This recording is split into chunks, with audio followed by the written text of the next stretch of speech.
अस्सलाम वालेकुम रहमतुल्लाहि व बरकातुहू। मैं Sheikh Mushtaq Hussain advocate chairman gladiator lawyer forum आपसे मुखातिब हूँ। आजकल सोशल मीडिया में जजेस के बारे में, वकला के बारे में बहुत बातें चल रही हैं कि भाई जजेस जो है ना वो जस्टिस प्रॉपर नहीं हो रहा। और इसके अलावा मैंने एक प्रोग्राम भी किया था जिसमें चीफ जस्टिस साहब की बेटी की शादी के ऊपर जो मामलात हुए थे वो बिल्कुल गलत थे। मैंने उस वक़्त भी आवाज़ उठाई थी।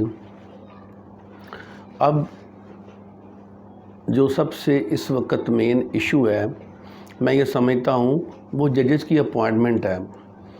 कॉन्स्टिट्यूशन ऑफ पाकिस्तान के सेक्शन 175A के मुताबिक एक लंबी लिस्ट है, 14-15 बंदे हैं जिनमें चीफ जस्टिस ऑफ पाकिस्तान है, जिसमें सीनियर 3-4 जजेज़ हैं, जिसमें साबका चीफ जस्टिस का होना, अटार्नी जनरल का होना, वफाकी वज़ीर कानून, इन सब की रिकमेंडेशन के बाद हाई कोर्ट का जज, सुप्रीम कोर्ट का जज अपॉइंट होता है।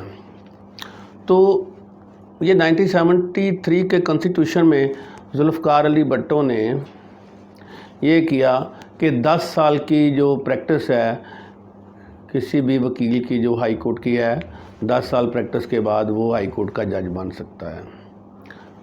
तो वो इसलिए किया गया कि लोगों को सियासी बेनिफिट देने के लिए, ताकि हमारे ही बंदे जो है ना वो जजेस आएँ और हमारी ही मर्ज़ी के फ़ैसले हों, जो अब तक चलता आ रहा है।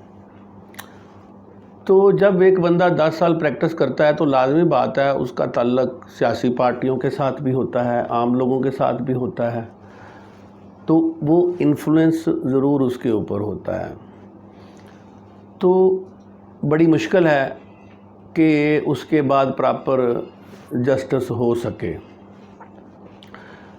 तो मेरे ख़्याल में ये जो 10 साल की प्रैक्टिस वाली बात है, जो बंदा, जो वकील किसी भी बार का मेंबर रह चुका है, जो वकील किसी सियासी पार्टी के साथ मुंसलिक है, तो वो नाअहलियत होनी चाहिए उसके लिए कि वो तो हाई कोर्ट का जज बन ही नहीं सकता, क्योंकि जो इनपुट होगी वही आउटपुट होगी।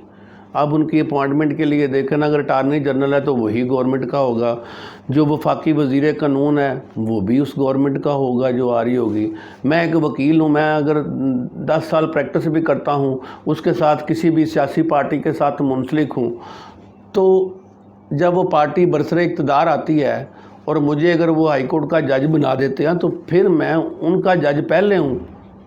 तो लिहाजा इसके लिए गौर फ़िक्र करना बहुत ज़रूरी है सदर पाकिस्तान, वज़ीर आज़म Pakistan, chief of the army staff, कि इसके बारे में कुछ सोचें कि जो बंदा, जो वकील सियासी पार्टी के साथ मुंसलिक है वो जज नहीं होना चाहिए।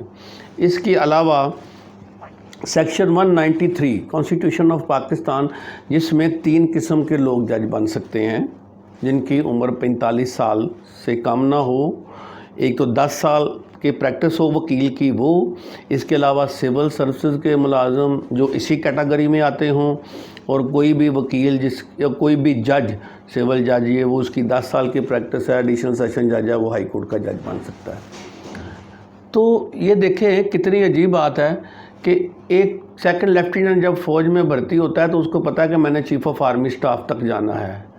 एक असिस्टेंट कमिश्नर बनता है तो उसको पता है कि मैंने चीफ सेक्रेटरी तक जाना है। एक ASP को पता है कि मैंने IG बनना है।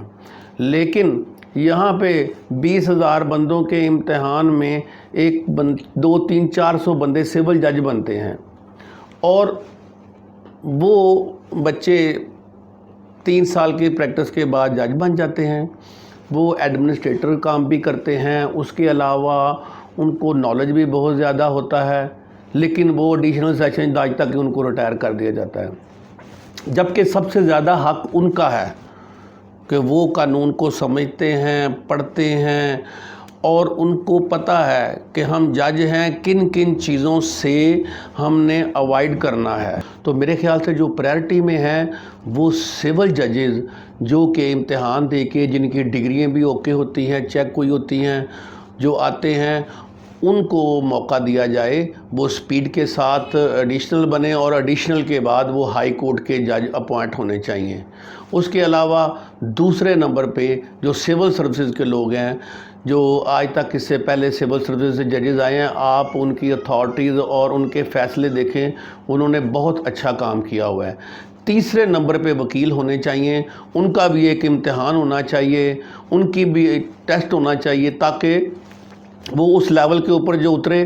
لیکن شرط پھر وہی ہے کہ وہ کسی سیاسی پارٹی کے ساتھ اس کا تعلق نہ ہو، اور جو کوئی کسی بھی سیٹ کے اوپر لاہور بار، ہائی کورٹ بار، ممبر پنجاب بار، جو بھی سیاست میں آ چکا ہے اس کو تو جج بننے کا اختیار ہی نہیں ہونا چاہیے۔ اگر اس طرح کرتے ہیں تو آپ دیکھیے گا کہ انشاءاللہ تعالی بڑی تبدیلی آئے گی، اور جو ہم ان پٹ دیں گے وہی آؤٹ پٹ ہوگا۔ اللہ تعالیٰ آپ کا حامی و ناصر ہو۔ السلام علیکم ورحمۃ اللہ وبرکاتہ۔